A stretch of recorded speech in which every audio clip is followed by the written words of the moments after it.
Yo, yo, it's Tuesday night. You know what that means. It's time to talk some puck here on a hockey happy hour. Rivalries tend to be our, favorite things about sports. So tonight we're going to talk about some of our favorite rivalries from throughout the NHL, throughout a couple different decades, whatever, what have you. So, hit that like, hit that subscribe. You already know what to do. It's time to go talk some puck. Let's do it.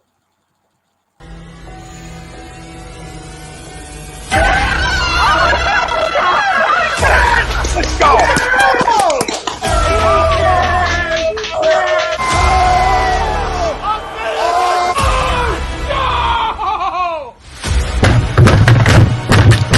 This ain't the puck night. Oh, this game he stinks. Oh shit! It's gone.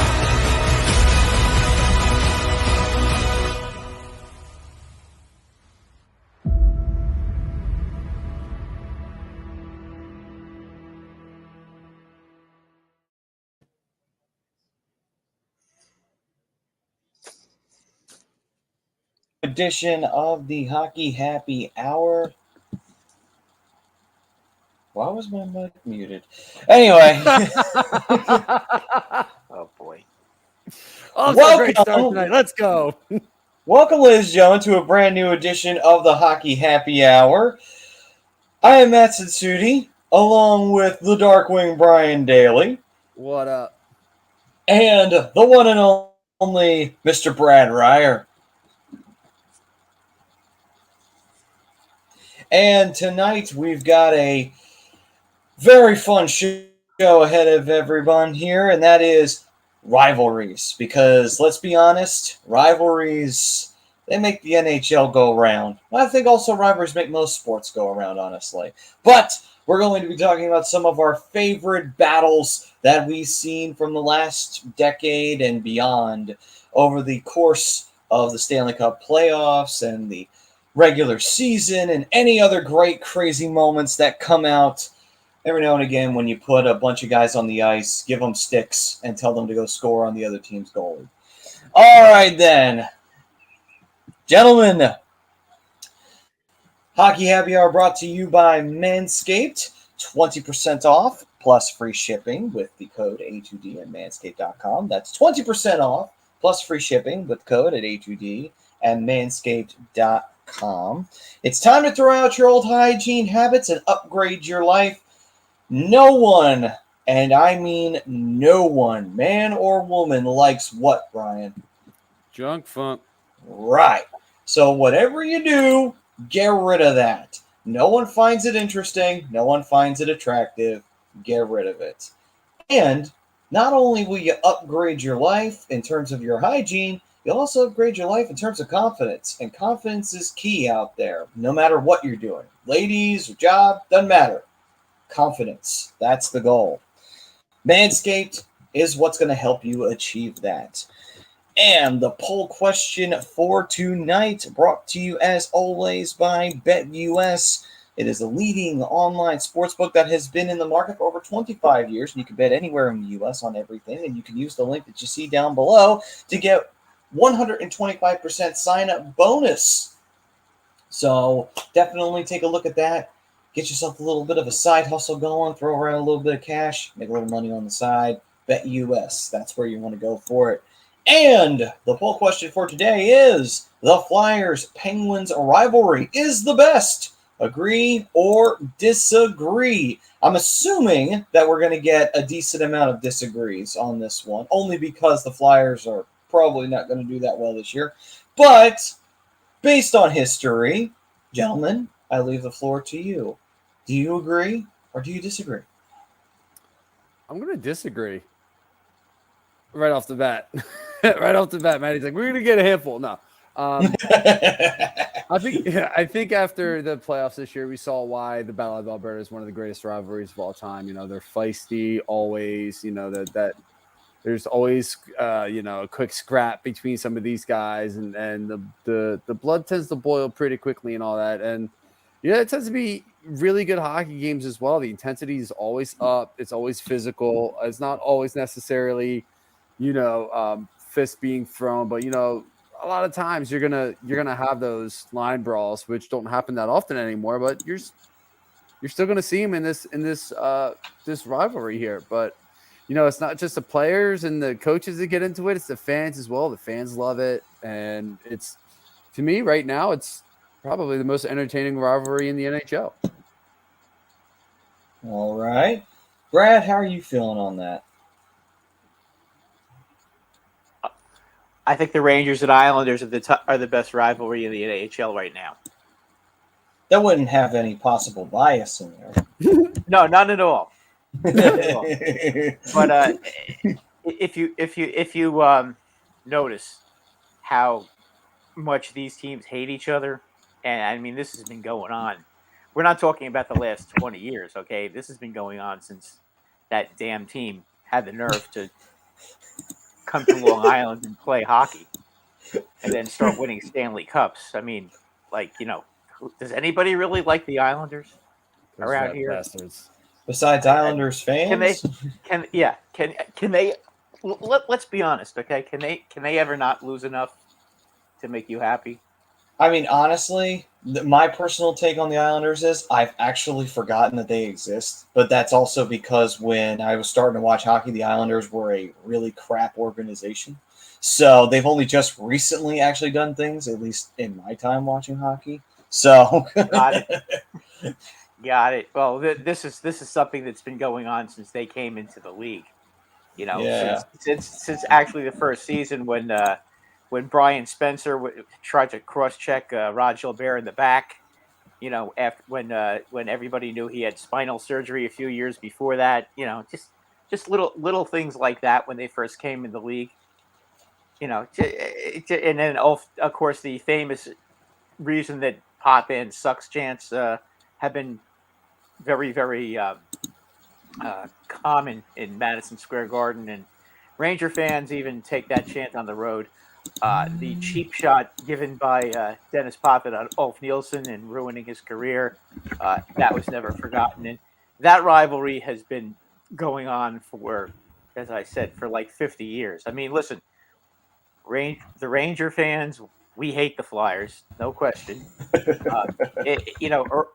the Flyers, decided that they were going to goon it up and make a joke out of the NHL, we all hated them, but it's kind of hard to really hate on a team that's not really been that much of a factor the last couple of years. I mean, it really kind of is. I mean, but honestly, I do think that is the best rivalry in the league. I mean, you're almost guaranteed that there's going to be a fight in every game. Ross Johnstone, by the way, doesn't try to fight anybody on the Rangers anymore. Funny how when Ryan Reeves is on the team, suddenly he's not trying to start a fight. Matt, what's his name? The other punk on that team. Matt Martin. Yeah, Matt Martin. It's funny how he doesn't want to start a fight with the Rangers anymore. And when Trouba challenged him last season, he kind of skated off the ice because he didn't want to start. But it was okay for him the previous season to cross-check him in the face and then start punching him before Trouba even knew what was going on. That was okay. So, I mean, it's that's a rivalry that we're always going to hate. I mean, the Tom Wilson thing, yeah, we hate the Capitals. Sure, we hate the Capitals. But, the Capitals didn't go and win 4 Stanley Cups. When we were so close to winning the Stanley Cup every year back in the 70s and early 80s. The Capitals kept running into a team called the Pittsburgh Penguins, which pretty much killed any of their cup aspirations half the time. Yeah, well, that's okay. They also choked. They also choked in the early days. They choked against the Islanders pretty much every year. Whoever they played, they always choked in the first round of the playoffs. It didn't matter. They were the Leafs back in. They were the new Leafs back in the day. When Brian Murray was the GM, I mean, it was really kind of hilarious how that worked out.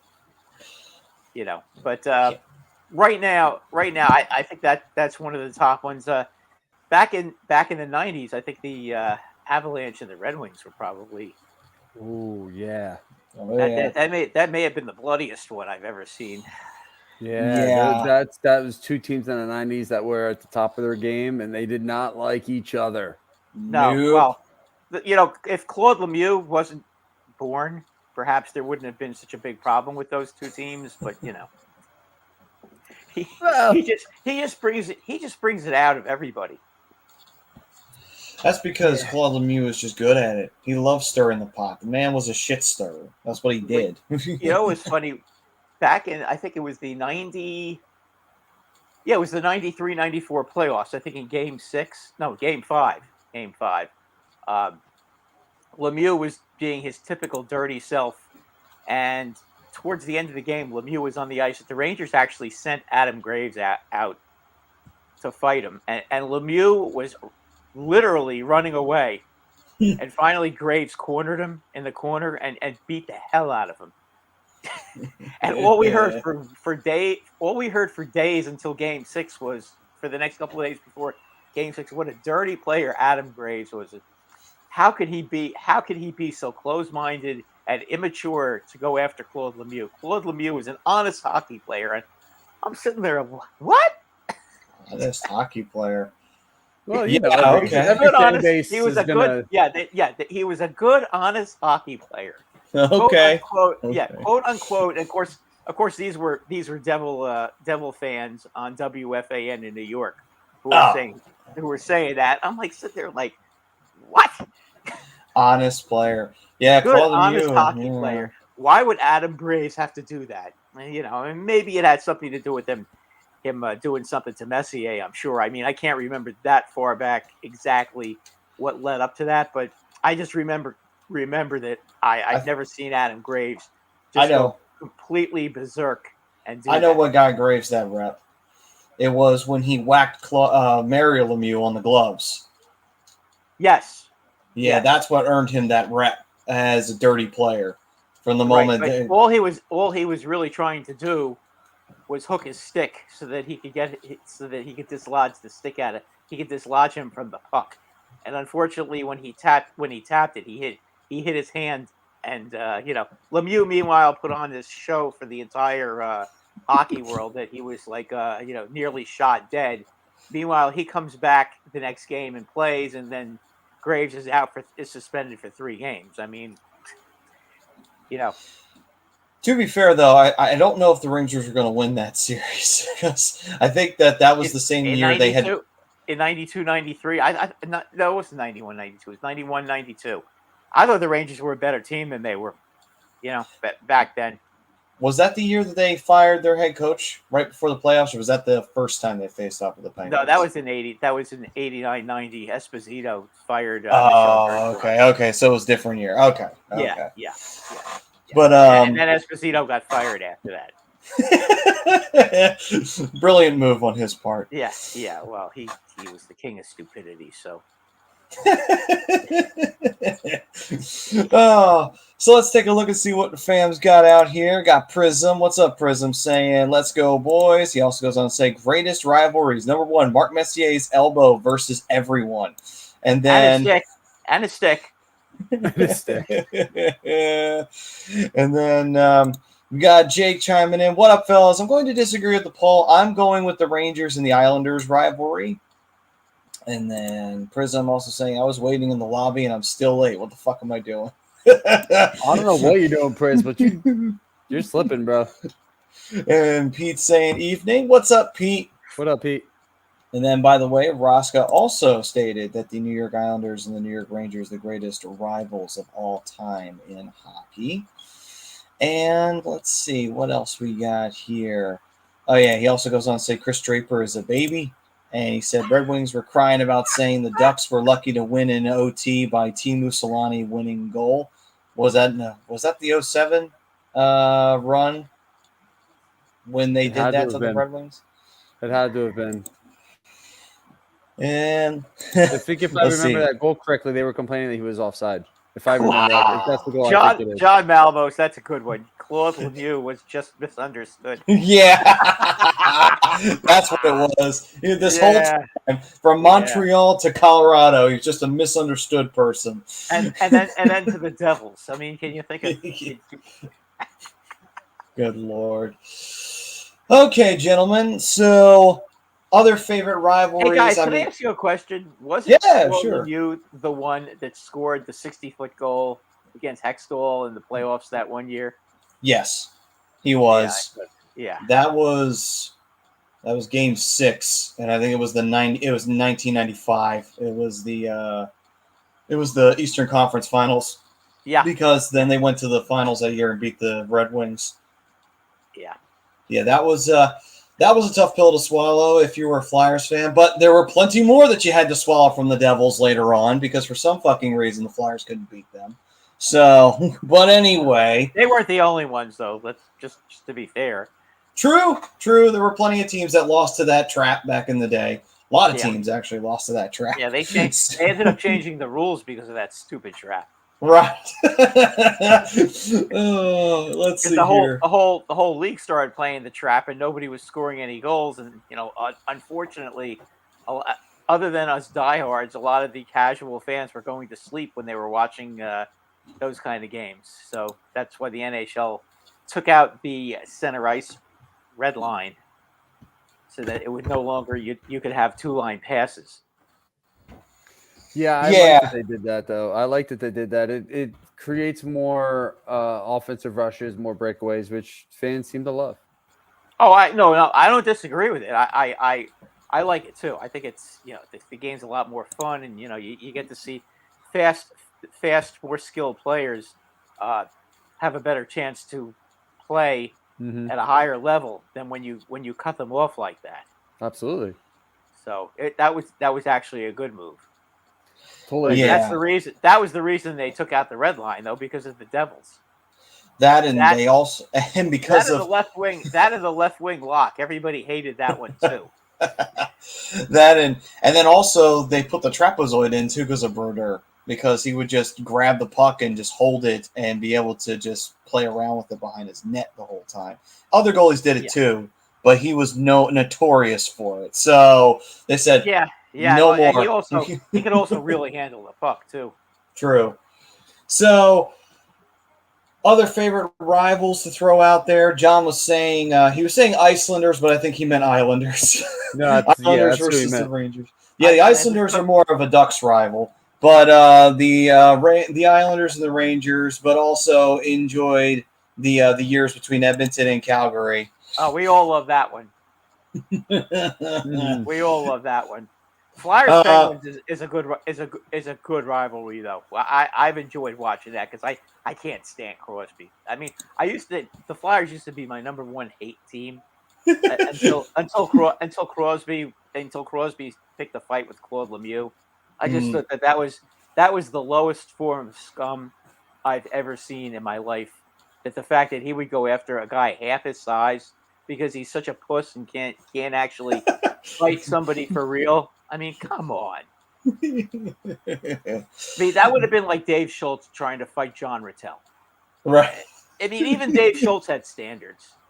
Yeah. As hard as it is to believe, for me to admit that, even he had his standards. Crosby has no standards. He almost chopped off Mark Mathod's finger, and did he ever even apologize for it? No. I thought he did. I heard he didn't. Oh, he didn't. Oh, okay. I thought he did, actually. I heard he didn't, but the Penguins organization apologized, but Crosby did not. Of course he did. No, but, he never apologized for anything that he did. And that's why he got, treated for a while the way that he did. Yeah. By guys like what the hell is his name? Brandon Dubinsky.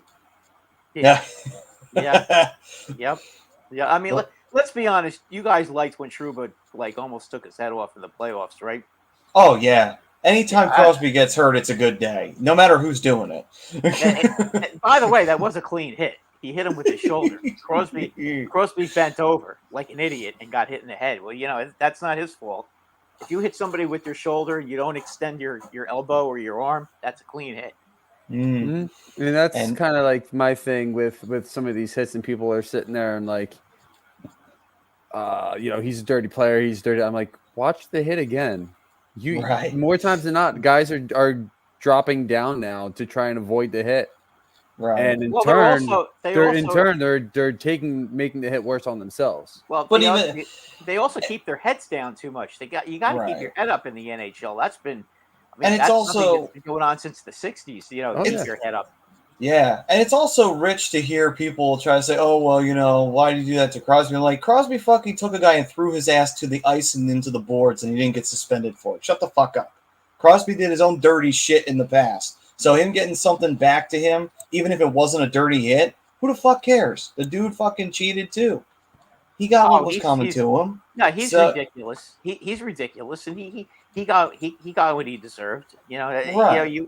If you're gonna play it like an ass, he who lives by the sword dies by the sword. Right. If you're gonna be a shithead, you're gonna get treated like a shithead. Simple as that. Yeah, I mean, listen, all those kind of players ended up getting theirs. Matt Cook even got his. Oh yes, I was so happy. I hate Matt Cook. Oh my god, he didn't deserve to even be in the NHL. He was a headhunter. Him, and he took out Mark. He ended Mark Savard's career. That is true. He did. I hated Matt Cook when he was playing for the Penguins. Oh my god, I just wanted one of the Flyers to just whack him right across the fucking face with one of their sticks. I'm like, I don't care if you take his nose off. Fucking just beat his ass. He fucking deserves it. He's a fucking piece of shit. And he ran away every time somebody dropped their gloves too, which made it worse. Right. You can't. If you're going to do that, you can't. It's amazing though. All those kind of players run away, and that I think is what makes it so bad. But there's the guy on Tampa Bay that to me is a dirty player, but he never runs away. Is what's his name? That moron that fought Reeves in the playoffs. Who the heck? I call him moron Maroon? all the time. Maroon. Maroon. Moran, yeah.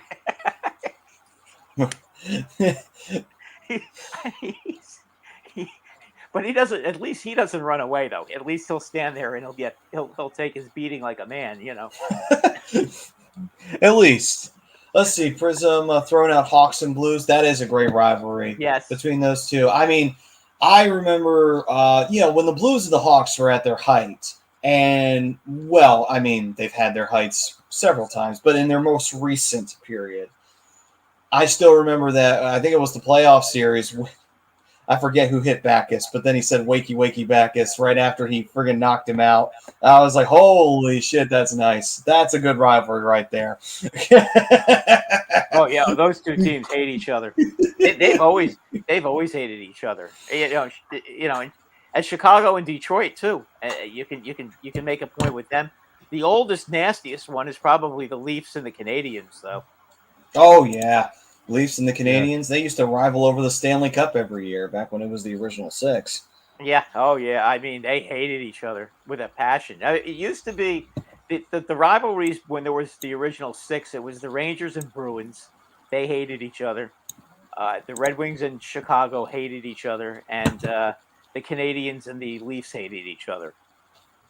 And that was basically when those three teams, when it was those matchups, that there would be a lot of fights. Right. Hey, what's up, Damien? Damien, our brother from down under, all the way over in Australia. Hopefully, he's doing good down there. Right. Do like the Penguin Flyer rivalry though. I really do. John saying Brad would know the name Icelanders if he listened to the Fan overnight years ago. Oh, of course I do. Well, also, I actually like that guy. That guy Steve Summers too, and I also liked when he called them the fish sticks.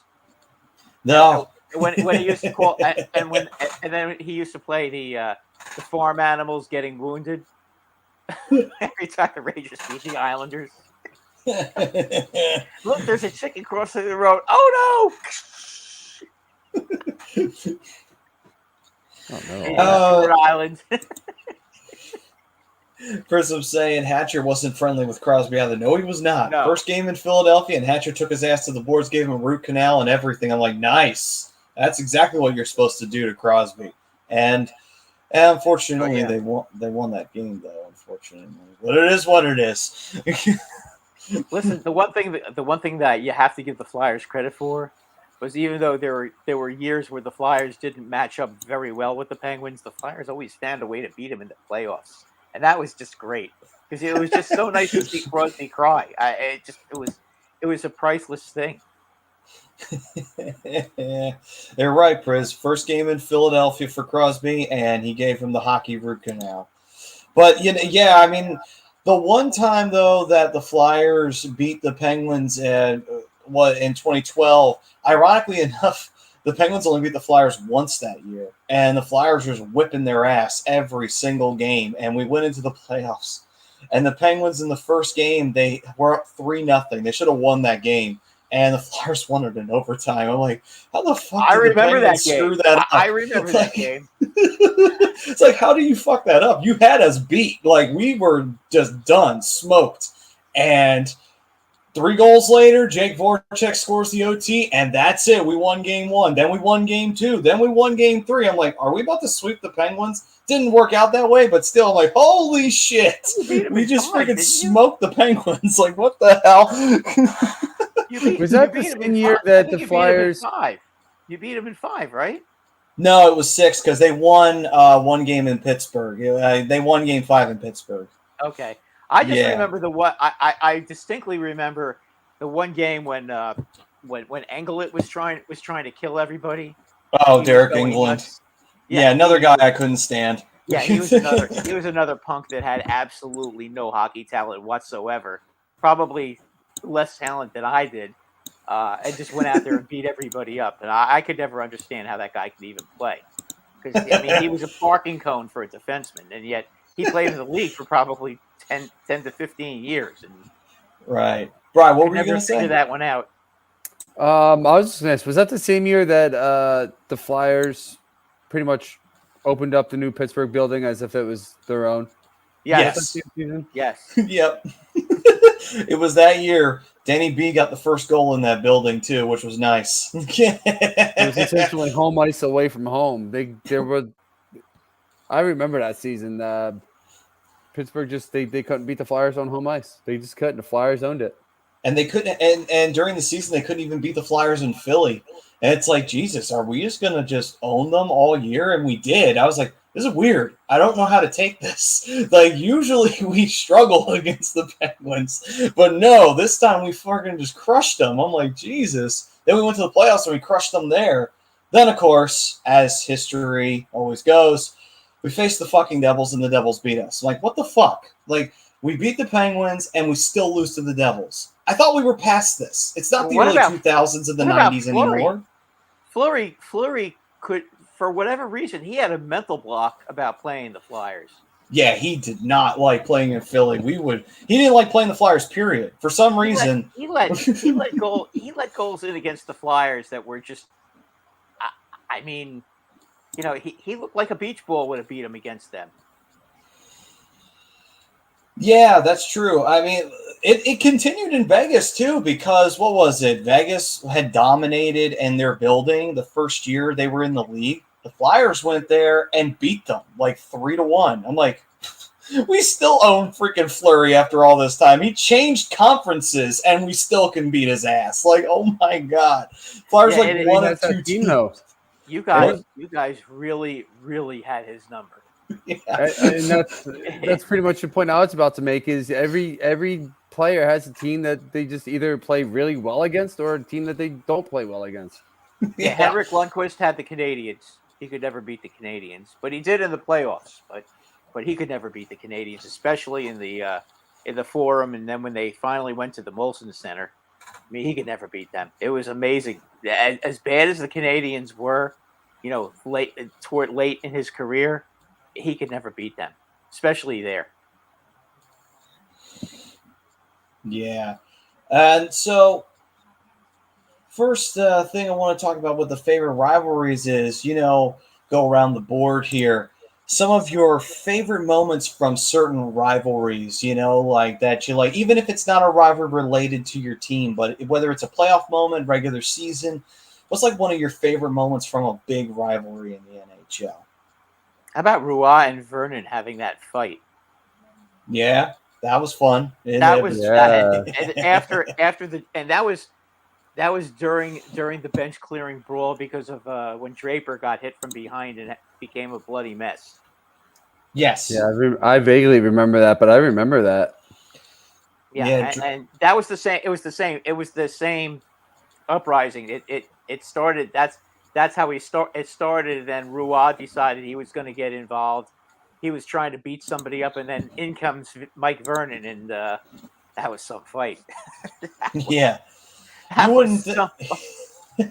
It was crazy, man. They just came right out of the net, charged right at each other, and just beat the shit out of one another. yeah. Oh my god. Yep. Colorado and Detroit, man. Whew. They were just violent, those two. But you know the funny thing Rob is, was always a hothead, though, even as a player. I think that's true. part of the reason why they shipped him out of Montreal too. Well, he was criticizing their management all the time.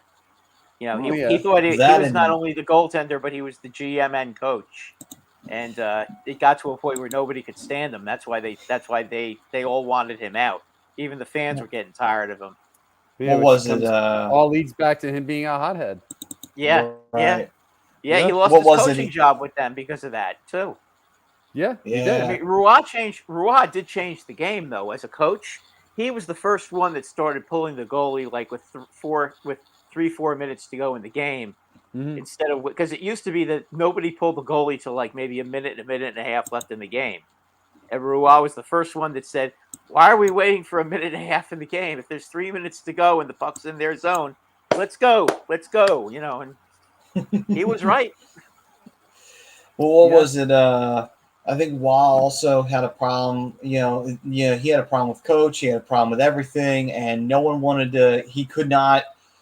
It was just like, you know what? Screw it. And then that one game, he got like a 5-spot put on him, and he didn't get pulled. And I think he said, that's the last game I played for the Canadians. And then he never played again for the Canadians. He wound up going to Colorado right after that. So,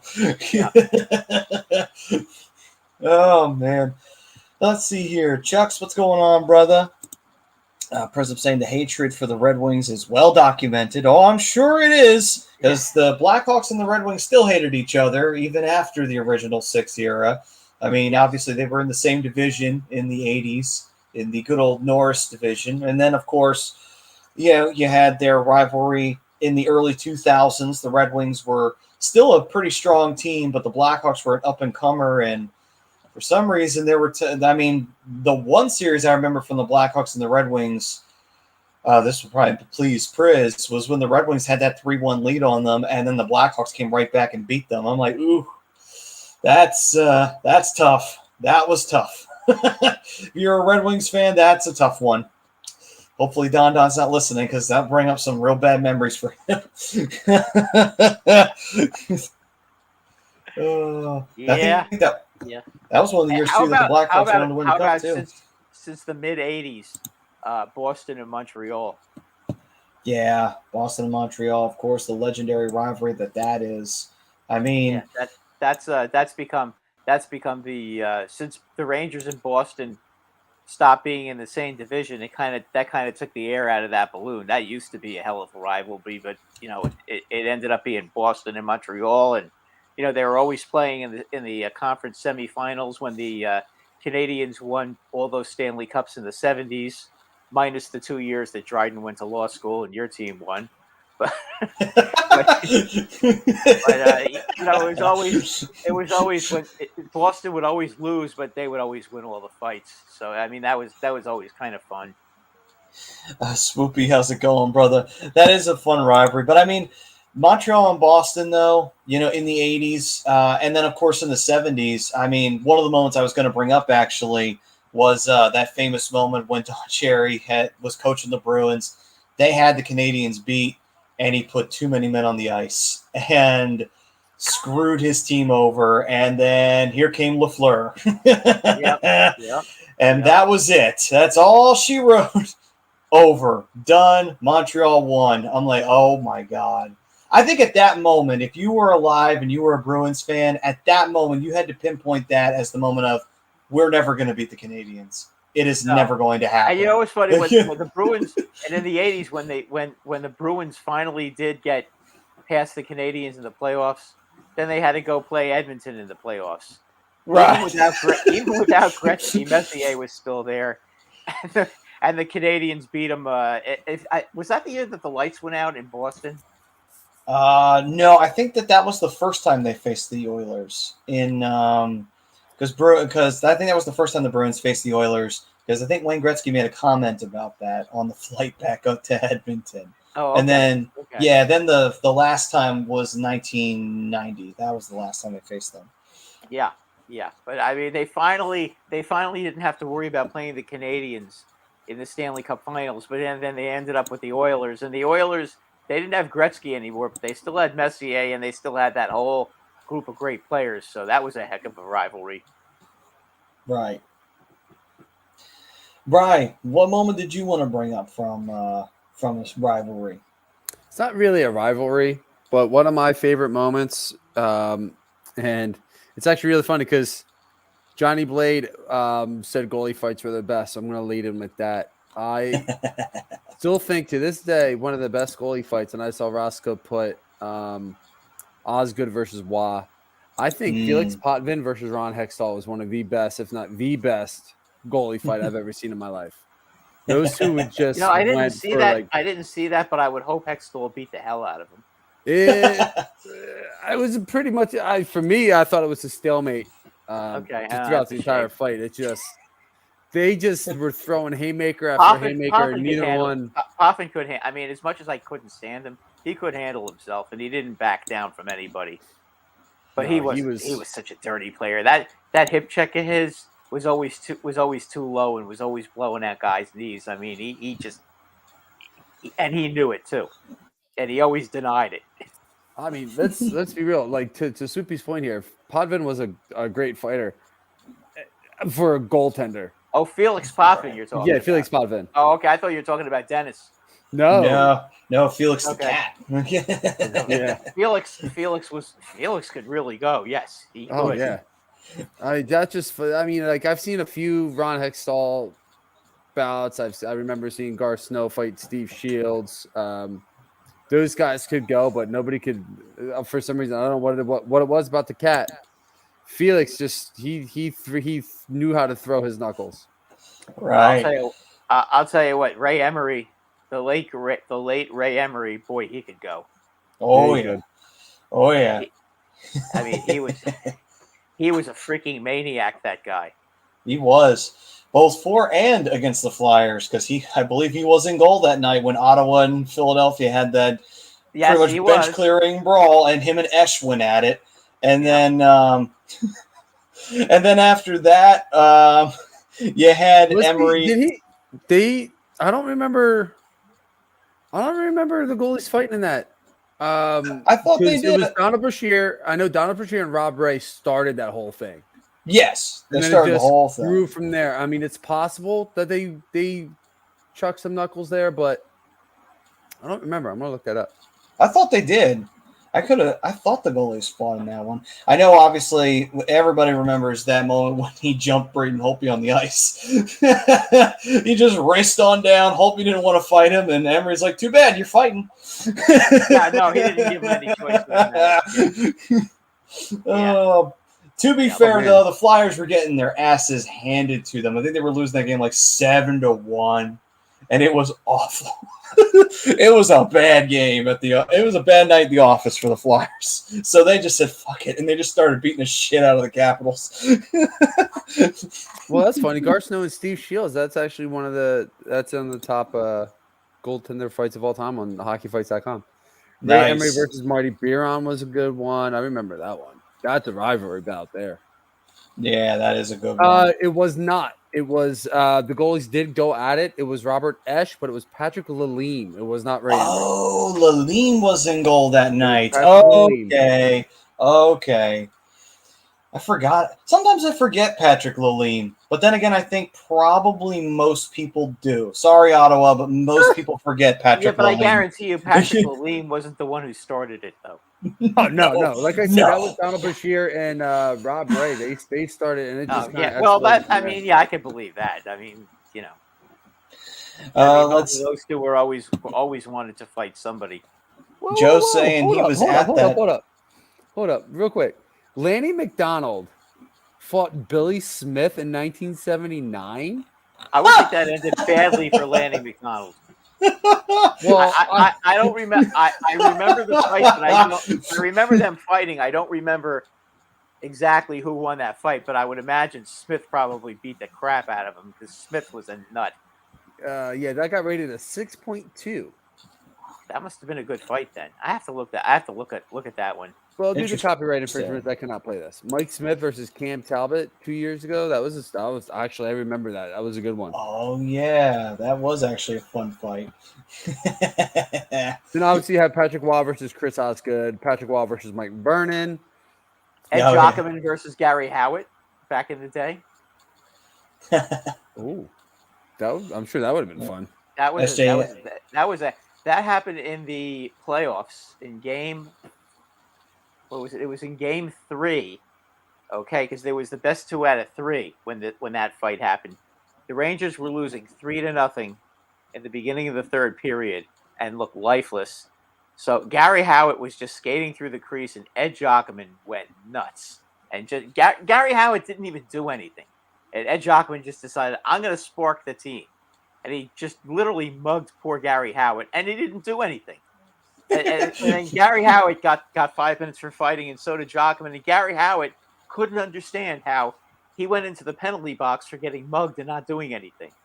And by the way, after that fight, the Rangers scored 3 goals, tied it up, and then J.P. Parisi beat him in overtime in 11 seconds. And that's how the Islander dynasty got started. I believe that was 74-75. By the way, J.P. Parisi is the father of Zach Parisi, in case anyone was wondering. Yes, he is. So JP was one hell of a player. I mean, JP, he might be in the Hall of Fame. I know he is. Yeah, he was on the Team Canada team in the series against the Soviet Union in the 71. Summit Series. Yeah. I think, was he playing for the North Stars at that time? Because I know he eventually did wind up playing for the North Stars. No, he ended up with the No, he was traded to the Islanders along with Jude Drouin. Oh, okay. So he's traded to them. Okay, gotcha. Okay. Yeah, and I think that same season they also got Butch Goring from the Kings. Jeez. Well, they really stocked up. Yeah, and you know what? And those guys didn't go anywhere. They stayed on the team, and that's kind of why they ended up winning all those. You know, they were both mainstays on the team, and that's why they won all the Stanley Cups. I mean, that was a damn good team. That was. And SJM86 saying, "What up, fam? Anyone mention Ty Domi or Todd Fedoruk yet?" Not yet. Not yet, but trust me, it will. Yeah. Ty Domi lost too many times. Yeah, but he was the shit stirrer, so that's why. Question, no question. But you know, the idea when you get into a fight is to not be beat up all the time. I mean, Domi won his share of fights. Don't get me wrong, but he got beat up a lot.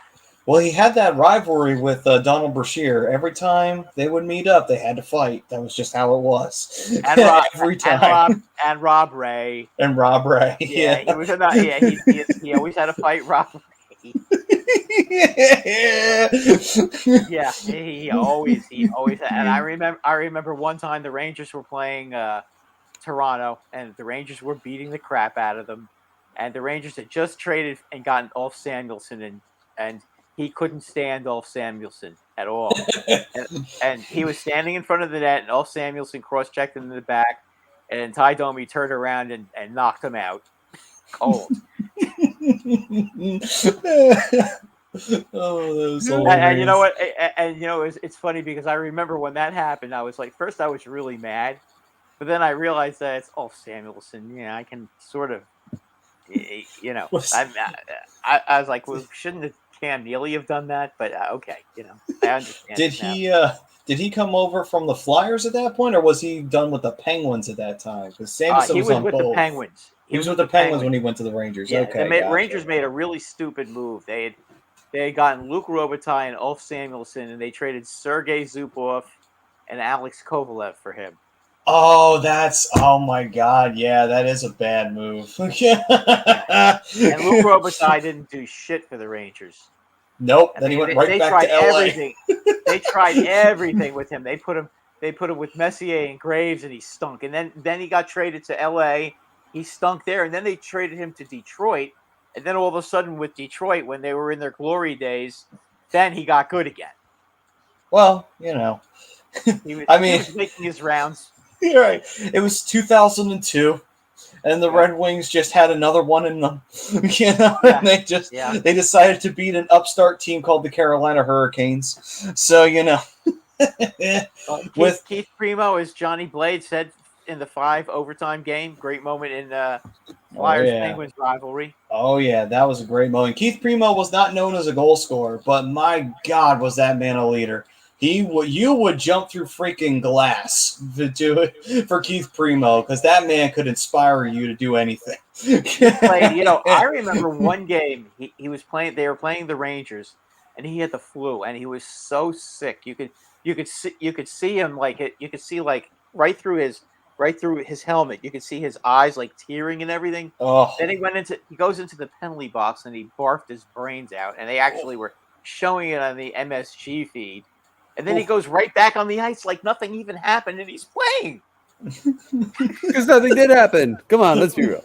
Yeah. Listen, if I barfed my brains out, I'd have to go. I'd literally want to go to the hospital because I'm such a big baby. That's Primo for you, though. That's why we all loved him here in Philly. He didn't miss a shift when his penalty was over. He was out there playing. Right. Did he score? He might have scored a goal. To be honest with you, I honestly I don't remember that part. I just remember him barfing in the penalty box, and it was like, oh my God, really? And he's playing. You just got that's what we always loved about Primo, man. That guy was relentless. He never stopped for anything. He got instant respect from me when he did that, because I was like, man, anybody that does that, you know what, man, because back then the Rangers were missing the playoffs every year, and I was like, man, that's the kind of guy we need in our team. Instead of getting all these old guys that are washed up and don't give a shit. Unfortunately, though, that relentless play, boy, did it catch up to Primo fast, though, unfortunately, because then he retired in right before, I think, the 06-07 season, he was done, because it's just he can't go no more. He's got 30,000 concussions, and he doesn't even remember half of them. So it's just he shouldn't be playing. No, you're right though. He was that guy. There are certain players you just, no matter how much you hate a team, there are certain players you have to respect, and that guy definitely commanded respect because he didn't back down from anybody. He scored some big goals. Johnny Blade just mentioned the goal against the Penguins. I mean, that's that's the kind of guy that winning teams have. He's just a winning player. He was on the Red Wings to start, wasn't he? Yes. Okay. Yeah, he was a Red Wing before, and then he got traded. How did you get him? He was with Hartford or Carolina. I think they might have been Carolina at that moment. Who? And Primo? then Primo. I could either that or it might be Wayne. Did you trade him for Brintamore? Was that the trade? No, Primo was traded for something else. He came from Carolina. Yeah, he did come from the Hurricanes. Maybe it was Mike Ricci. No. No, not Mike Ricci. Because Mike Ricci was in the deal that brought Lindros over. Okay. That wasn't him then. Yeah, I forget what that trade was to bring over Primo, but it turned out to be. It had to be. It was Brendamore. All right, well, it was Brendamore. Okay, so Brendamore did get traded. It was Brendamore for Primo. Now, to be fair, though, I don't necessarily think any team lost that deal.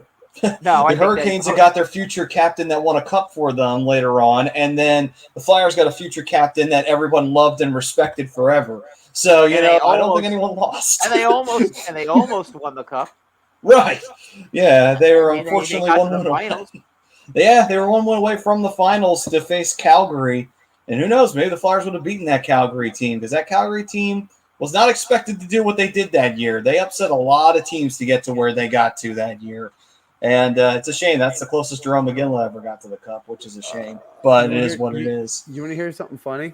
What? So I'm looking at his, past trades. So obviously he was drafted by Detroit. Right. So the year before, no, I think it was actually that same season. So the same season Detroit won the Stanley Cup in '97, he was traded from Detroit to Hartford. Huh. Okay. And then Keith Prima was, obviously they moved to Carolina. And then, obviously this happened 6 years later, but Keith Prima was traded from Carolina to Philadelphia. So he came up short on the cup twice in his career. I think that's just kind of funny. Well, you know what? I think that may have been the kind of that trade definitely helped both teams, though. Yeah. I don't think neither team won that trade. No. You can't convince me of that, because Swoopy Swoopy was saying that he was actually mad when that deal went down. Benny's, of course, was confirming that it was the Brindy deal. Anthony was saying that Primo was a Whaler. But Anthony did say Brindy was near the end of his prime, too, during that period. So yeah, but he was at the end of his career, but he was still good enough. He still won him a cup. True. I mean, so just real quick, a little more details on the trade. Brendan Shanahan and I remember Brian him. Glenn. Kit Manderville? Yeah, I do too. So Detroit got Brian Glenn and Brendan Shanahan in exchange for Paul Coffey, Primu, and a first in 1997. Flyers got Keith Primu and a 5th-round pick, which wound up being Christopher Otteson, who wound up being an absolute nobody. Yeah. For Rod Brindamore, Jean-Marc Peltier, and a 2000 second-round pick who wound up being somebody I've never even heard of either. Okay. And then Swoopy was saying as well, Brindy was my favorite Flyer. Flyers need more players like him and Mike Richards. Mike Richards was actually a fun captain because he was another guy who was not afraid to throw the body around and score when he needed to. I like that, though. Richards, he was a good player. Yeah. He was a good player. He led by example. I always like that. Speaking Kind of of fell apart after he left Philadelphia, but well, that was probably because he had drugs are a hell of a thing. I think when he went to LA, he had it in way bigger doses. So unfortunately, cocaine will do that to you. So yeah, just ask Kevin Stevens. Yeah, Jesus. Well, I always had that running joke where, Carter and Richards were always doing, cocaine off of some skank's butt crack. So pretty much it's easier to get that skank's butt crack in LA. Right. Than it is in Philadelphia. We're talking like strip clubs every second door from a restaurant. So, So Swoopy saying he scored incredible shorthanded goals. Ted saying Gagne is still my favorite Flyer of all time. It's just don't forget about the shift that Mike Richards had. Oh yeah, the shift. Yeah, that's true. He could be. I'll tell you, Gagne could be electric when he was when he was on his game. Same with remember Ron Flockhart. He was a fun player to watch. You guys must have liked him. Flocky hockey. Yeah, Ron. I remember him. Ron Flockhart. That's a name that you haven't heard in a while. Yeah, I'll tell you what though, he was not a bad player. No, you're right. Bad player at all. And Anthony saying Carter and Williams were awesome. Justin Williams, yeah. And Mr. he was Clutch, on the Flyers. Mr. Game 7. Mr. Game 7. Yep. Danny B may be Mr. Playoff, but Justin Williams is Mr. Game 7. That's just how that works. Yeah. I still can't get over that. There are a lot of really good rivalries though right now. The Kings and the Sharks. The Kings and the Ducks. The Ducks. I mean those three teams. I mean they can't stand each other. Dude. Rangers, Devils, they can't stand each other. I think that for the Devils, the Rangers are more of a rival than it is the other way. Yeah. Certainly, those teams are not too fond of each other to kind of put it mildly. Washington and Pittsburgh. That's always been that's a great rivalry. Yeah, I mean that's one of like my top.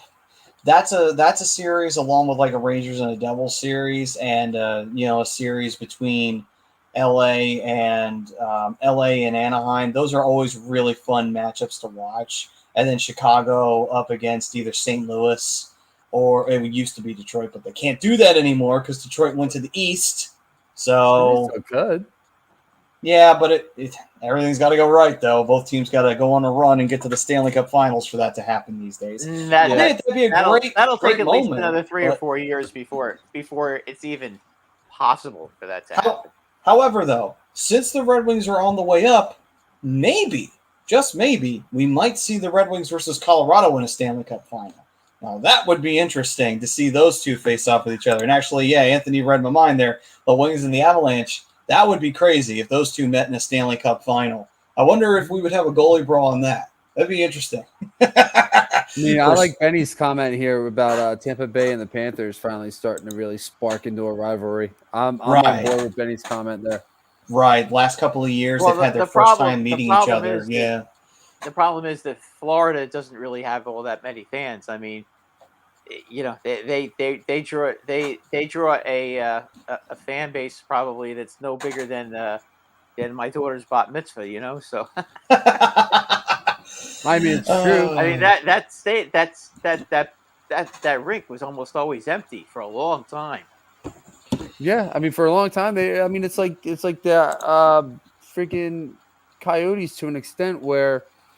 It's just for a long time they put a bad product out there. Why would anybody want to pay to go see that? That's true. Yeah, no, you're right. When did they make the playoffs? Three times in 24 years or something like that? Something like that. Yeah.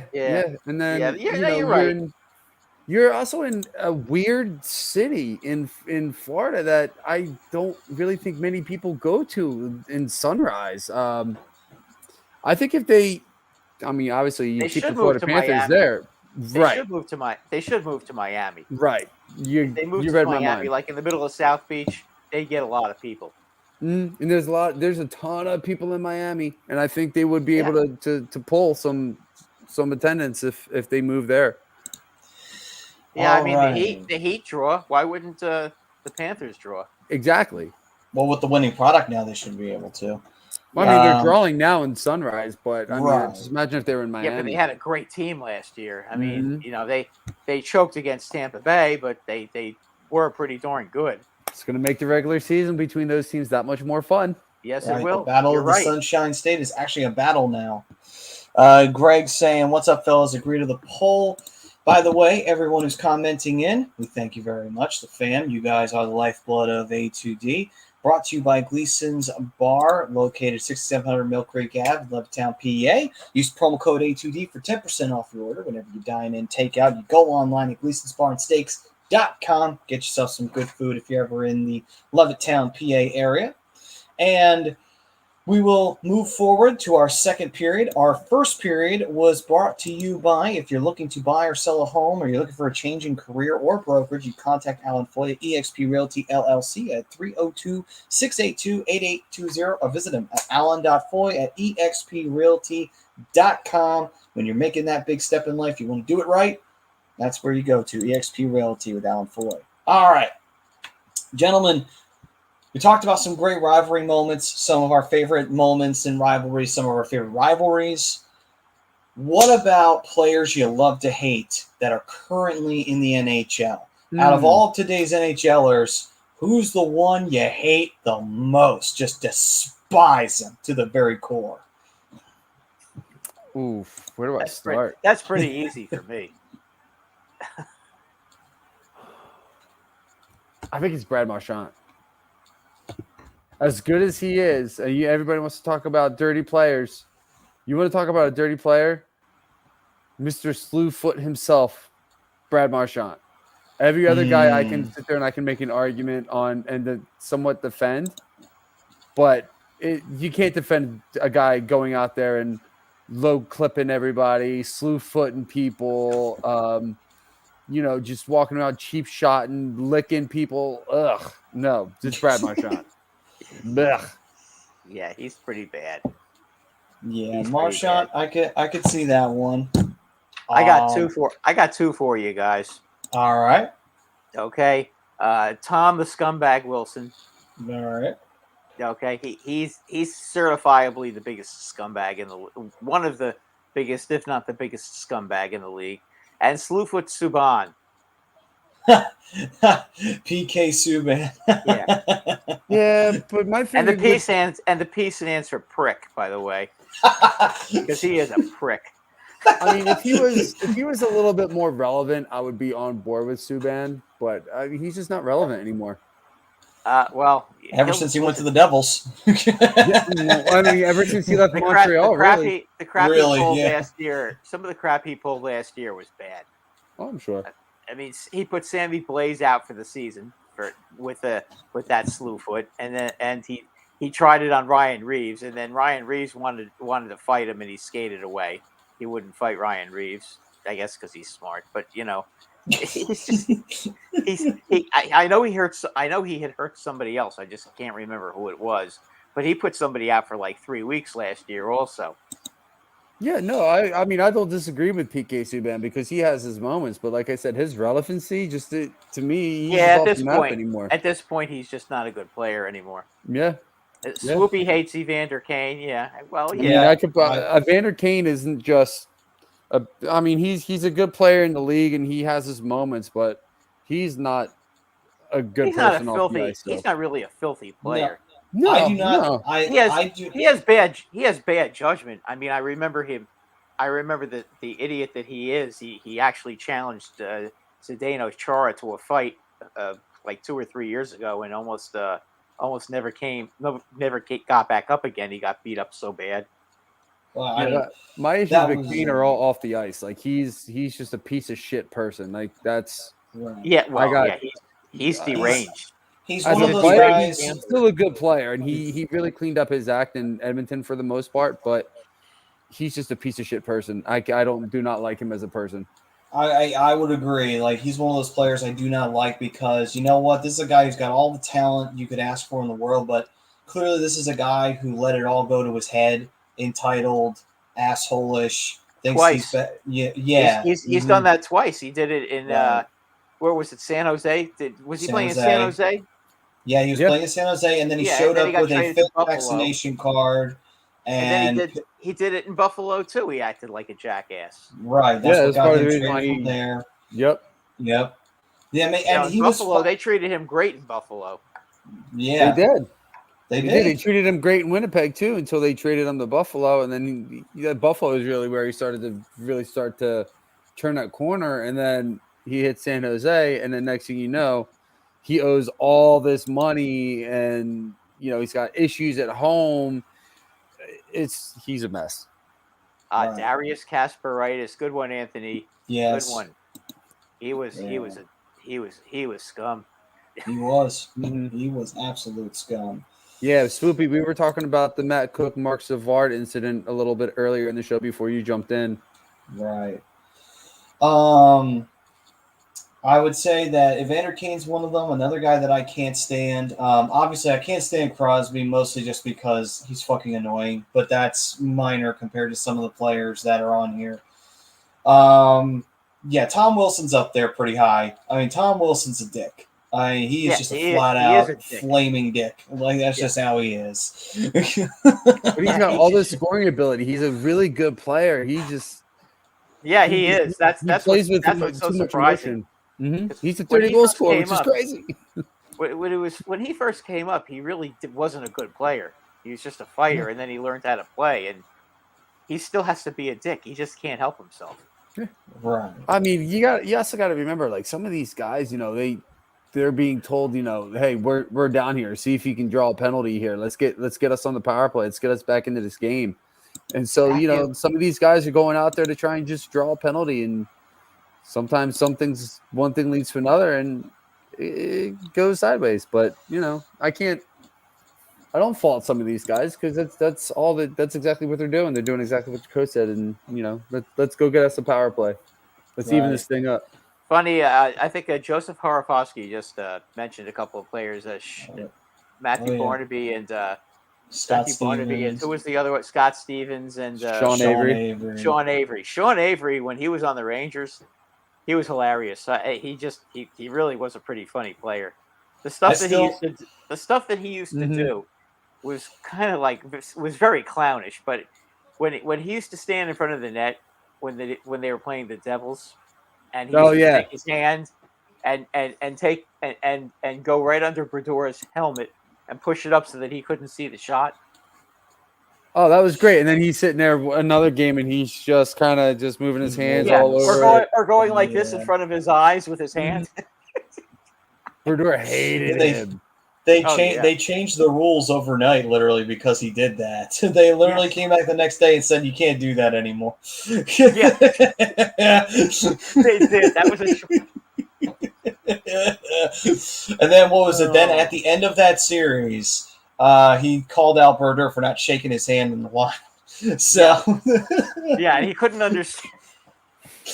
Matthew Barnaby was a fun player too. When the Rangers, I used to hate him, and then when he got to the Rangers, he was really a fan favorite. He was always an entertainer. He was always going after the toughest player on the other team. I mean, he was crazy to do that, but he was always going after the toughest player in the other team and get them all started. He was great at drawing penalties because he got so under the skin of other teams that they made it a mission to go after him, and they would, and they get penalty after penalty. I mean, it happened when he was on the Penguins and when he was on the Sabres and when he was on the Rangers. Yeah. Ted, you can absolutely pick guys on the team that you don't like. If you don't like Risto and you don't like JVR, that's perfectly fine. Swoop saying Barnaby hates Tortorella. Well, there's a lot of guys that don't like Tortorella because Tortorella is a very authoritative coach, and if you don't play his way and block shots, you're not going to play. It's that simple. All right, gentlemen. So we'll wrap up. Real quick, I hated Dustin Brown. And that goes Dustin back Brown, to rivalry thing, but I hated Dustin Brown. He was so good, and then I was happy when he just dropped off, and then of course when he dropped off, I was like Kopitar. You must have hated Kyle Clifford. I didn't hate him. I couldn't stand him.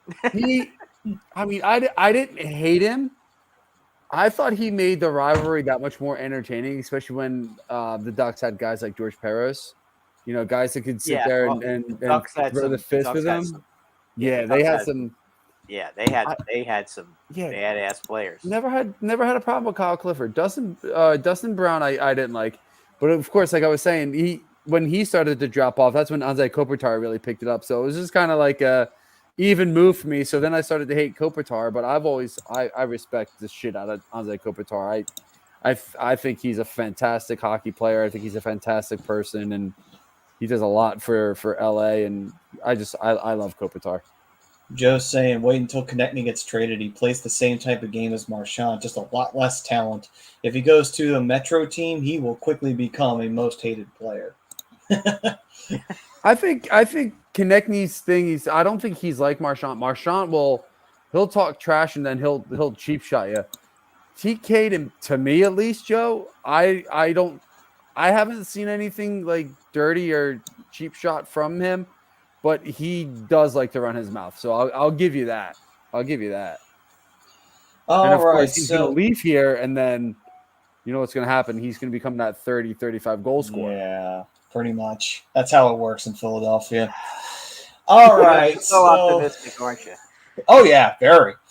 So, second period brought to you by All Campus OC. If you're looking to wear your team colors with pride, John Coyle down there in Ocean City, New Jersey, giving 20% off of everything in the store, including hats, shirts, and all their subscribers. We're getting very close to where the store starts to close down, so you might want to get down there as soon as you can so that way you can take advantage of that. So get on down there, say hi to John. John also does the rant booth, which is always a lot of fun. So check out All Campus OC down there. Week 1's Okay. coming up. Go get your Eagles hats. Right. Or right. whoever you want to root for. He has all kinds of teams down there. He has a great selection. Okay, gents. So to get to the end here of tonight's festivities, time for us to jump into Around the League. Any major news and notes you want to talk about before we head to the shootout segment? Did we talk about Phil Kessel going to Las Vegas? No, I think that was we did last not. week.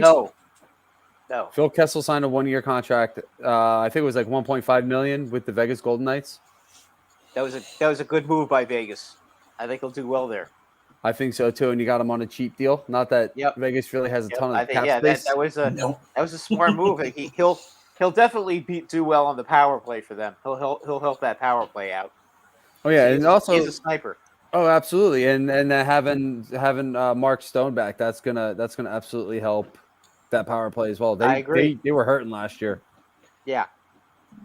Swoopy, what question did you have for Brad? I'm looking for it. I'm not finding it anywhere. Swoopy, do me a favor. Retype the question. I'll bring it up then. All right? Thanks, brother. I didn't see it, honestly. Yeah, we didn't see it. So just shoot me a text. Shoot us the comment, and I'll bring it back up. I'm not gonna lie. He's a national treasure too. So, yeah. Phil Kessel. I love it. It was funny. I was going through something on Facebook or something, and the it must have been when Phil Kessel first came back from like an injury or something. Pierre McGuire was like, "So how's your breath?" And then Phil Kessel responds with, "Not that good." And Pierre responds with, "Yeah, I wasn't talking about that. I was talking about your, how's your breathing on the ice." And he was essentially just talking about his stamina and all that. And then he's like, "Oh gosh." There was something else. Benny's saying he went for the all-you-can-eat buffets in Vegas. Damn right he did. There is a rumor floating around that the Anaheim Ducks are in on Evan Rodriguez. But I'm not. He's a nice middle six player. Oh, absolutely. And we need he can play both center and the wing. So. Yep, and he can score a little bit. Mm-hmm. We definitely need that. He's going to score some goals, and he's a good defensive player. Does a nice job killing penalties. I think he came off of the season last year with like 42 points, 45 points. I think he had a career season, but he got off to a great start, and then he slowed down at the end.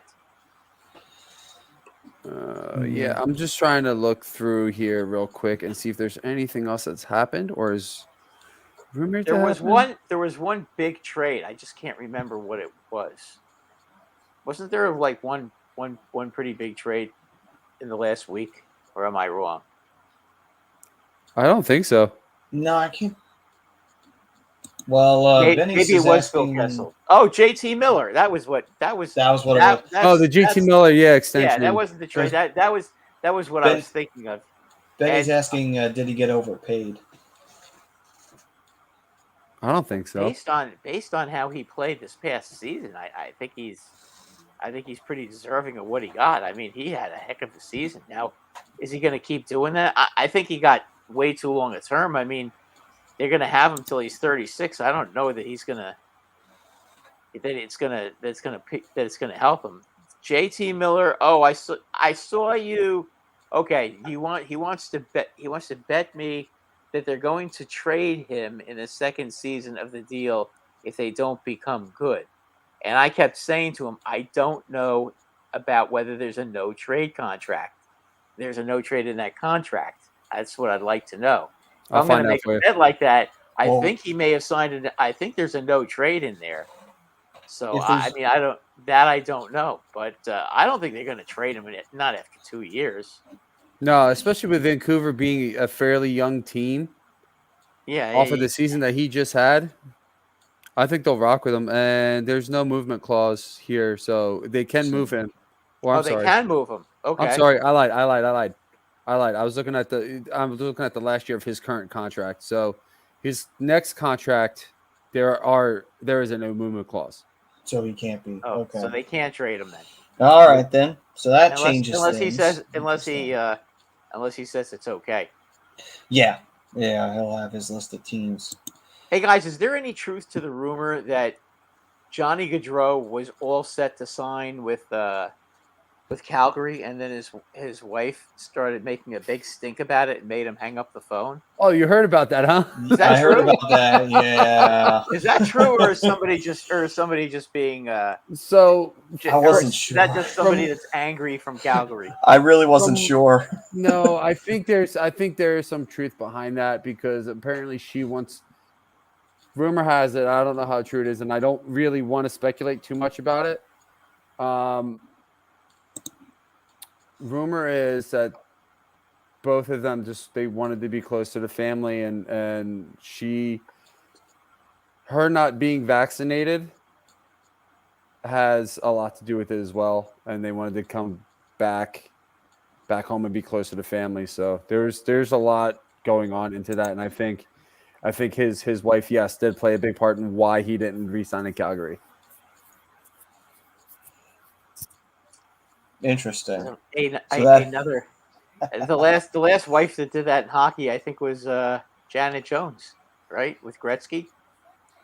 Yeah, actually, no. Believe it or not, his wife didn't care if he stayed in Edmonton. Gretzky asked his dad. His dad said, "Go to the Kings," because the Kings were offering him more. So he went to the Kings. Well, so that was a trade. That was a trade, though. Yeah, but I think that his dad convinced him to do it because he wasn't sure if he wanted to do it, and so his dad convinced him. Was it? I thought it was his wife. No, it actually wasn't. A lot of people think it was. It actually wasn't. She didn't care if he wanted to stay in Edmonton. Yeah, but she was a supermodel back then, and had a career. So that's why. I mean, I thought that was the reason. But okay, if that's the case. Apparently, at the 11th hour, Gretzky wasn't sure what to do. He called his dad for advice, and his dad said, "Go to L.A." So he went to L.A. Ted, yeah, he officially signed in Calgary a couple weeks ago. That's been a done deal for like 2 weeks, 3 weeks, something like that. Yes. Benny brings up a good point. Parker's wife also convinced him not to stay in Edmonton. So, yeah, thank God for her. Right. So Oettinger signed I think it was a 3-year deal with Dallas. So they got their deal done for their goalie for the next 3 years. Evgeny Svechnikov signed a 1-year deal. I think this is a really good under the radar move for the Sharks, signing Evgeny Svechnikov, Andre's older brother. Yeah, it's an interesting move. I like what the Sharks are doing. They're stockpiling younger talent now. They're buying into this rebuild that they're looking like they're going to go into. And then my favorite move, and I don't understand how nobody signs this guy long term because he's pretty good everywhere he goes. Sam Gagner signing a 1-year deal with the Winnipeg Jets. Interesting. So he's a solid bottom. He is a good player. I don't know why he ends up being traded all the time. It's right. I don't get it either. He's a solid player. I love him. He is. Everywhere he goes, he plays well. He played well in Buffalo too, didn't he? He did, and then he spent the last couple of years in Detroit, and I thought he's really good there too. He does so much good. He does so much of the little things so well, and he's a great leader in the locker room. Great locker room guy. I think he's just finally ready to start competing for a cup again. Well, that's good though. That's good to hear for him at least. Oh yeah. All right, gentlemen. So, anything else? I think that we covered it, right? I think that's it. All right then. So finished up with Around the League, and that was brought to you by FanUp, which is the best way to enjoy fantasy sports. They have daily NFL contests and more. You can win great prizes if you sign up today. Use promo code A2D for 5,000 bonus points. A $50 value. Go to fanup.app And like I said, make yourself a little extra cash on the side. Another thing that we'd like to promote here, to become an A2D member, $9.99 a month. Perks include appearances on shows, members-only streams, shout-outs, and weekly sports picks from the Money Pot podcast and Willie Vegas. You can use those picks for both BetUS and Fantasy and Fan Up. So go use that to your advantage. Get a little side hustle going there. Get paid to be an A2D member. All right, gentlemen, on to the shootout segment brought to you by the doc himself, Dr. Paul Vidal, Specialized Physical Therapy. If you ever have any aches and pains, go to the doc. He'll take care of you, and you won't have them anymore. SpecializedPhysicalTherapy.com if you need to make an appointment, and he's in Cherry Hill and Burlington, New Jersey. Okay, then, gents. So, shootout segment time, and I'm going to start off with, might as well do the hot take of the week. Gentlemen, what do you want to do?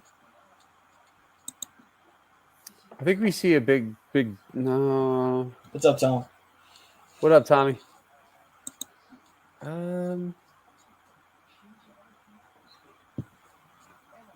don't know. There's not really a whole lot going on right now. We got training camp in like a week and a half. I don't know if there's really going to be a lot You know what? Here's my hot take. We're not going to see nothing. Nothing's going to happen. Not a single thing. Nope. You don't think there's going to be a couple of interesting PTO experiments? No, I think there was who just signed a PTO? Jimmy Vesey just did for the Rangers. Jimmy Vesey just did. I think, didn't James Neal sign one with somebody? Yes. I forget where he signed I it. forgot where it was too, but I know there were a couple of them. I'm just wondering if you're going to see any really interesting guys. I mean, they're just they're kind of sidekick guys, but if there's going to be any interesting older players that get a PTO with a team. No, I'm not even 100% sure who's still out there. Yeah, I would say my hot take of the week would be that we will see the Flyers actually give a PTO to somebody. Since we're talking about them, I wouldn't be surprised if they do. Be like, hey, you know what? Let's go give this old fart PTO, since that's all we seem to do is sign old farts sometimes. Well, somebody that could be they could give a little locker room leadership wouldn't be a bad thing for them. Ted, professional tryout. I wish I had PTO. I'll tell you that. That PTO though is nice. I put some in for professional tryout. It is. Yeah, it's professional tryout, but PTO also stands for paid time off. Well, yeah, right. I mean, listen, I would love some PTO. I'll tell you that. I could use a little vacation. Yeah, PTO is not a bad thing. No, dude, I just put in for Halloween time to hang out with my buds, go to some haunted houses, dude. I cannot wait for that. That's gonna be a fun little vacation for myself. I'll tell you. Yes, I know I love horror movies and shit. I'm weird. Anyway, all right, so. Brad, you got a hot take? Yes. There will not be any dogs this season going on Flyer ice and pooping on their emblem. That was just a bad omen for the season. That was, man. I've never seen something that just seemed to typify what happened to the Flyers last year. I mean, I don't even know who this dog was and where he came from, but I saw the highlight. I was like, wait a minute, what the? I think he was a police dog. I think they brought the cops or security or the cops in for something, and I think it was a training police dog. Wouldn't you be smart enough to think that before you bring the dog into the arena, you would take him for a walk first? You would think. I mean, it would have been worse if he peed on the ice, because then you'd have like big yellow marks all over the ice. The yellow trail. Trail going straight to the goal. Can you imagine that? Just a piss trail straight to the goal. Yeah. I mean, I would just hope that there are no dogs coming on Philly ice this year. Right. Keep the dogs in the stands, or keep them at home. And Swoopy saying, would Keith Yandel be on a team and still playing if the Flyers didn't end his streak? Maybe. I don't think so. I think somebody would I don't probably know. give him PTO, but I don't think he'd make I don't think he'd make a. Keith Yandel might get a PTO. Yeah, paid time off though. He wouldn't be getting no professional tryout. Not after what happened last year. He was bad. He was not good last year. No, he was awful. Yeah. No. All right, guys. I think it's about that time we wrap this sucker up. All right, guys. We thank everybody for tuning in. Fam, we love you guys. Thank you very much for chiming in, everybody. Throwing out their love to us. We appreciate it. As always, brought to you by our great sponsors, including Specialized Physical Therapy, but also Manscaped. You get 20% off, free shipping, A2D code, manscaped.com. We thank everybody for joining us for another edition of the Hockey Happy Hour. From all of us here, I'm Matt with Brian and Brad. Weekly roundup coming up next. Yep. Peace. Yep. Check it out, guys. Stick to A2D for a weekly roundup. We'll see you guys next week. Peace and love, everyone.